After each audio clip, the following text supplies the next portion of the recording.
New Zealand has declared a climate emergency. Prime Minister Jacinda Ardern has put forward the motion in Parliament.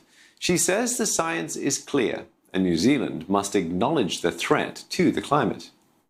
This is a declaration that records the importance and formal importance of our intent as a nation and our intent on the global stage. It's a declaration that now serves as a directive to all aspects of the public service around the urgency that we as a government require and the urgency that we require around action. It acts as a catalyst for change.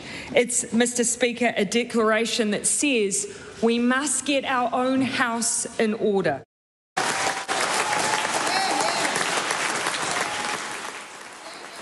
The government has set a goal of going carbon neutral by 2025. The declaration is purely symbolic at the moment, as it comes without any newly assigned powers or money.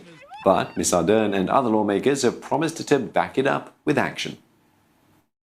I think there is enough teeth, actually, in the policy we have at the moment. It's the action we haven't quite seen yet.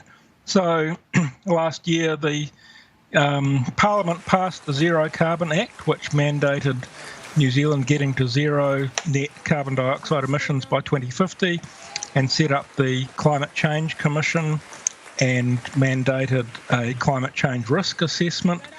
So all of the policy pieces are in place, and this announcement today, I think, signals the start of the action phase, which is what we need next. Obviously, if New Zealand turned off all the lights tomorrow, it wouldn't make too much difference to global emissions of greenhouse gases. So it's about countries working together, really cooperating and helping each other with the advances they've been able to make themselves. I know New Zealand is working with a coalition of small emitting states, and if all of the minor emitters got together and got to zero carbon dioxide by 2050, that would be a big advance for the world. So that's going on, and I think countries like New Zealand can play a symbolic role on the world stage. If we can be seen to be a leader in this area, I think that might inspire some other countries to do the same.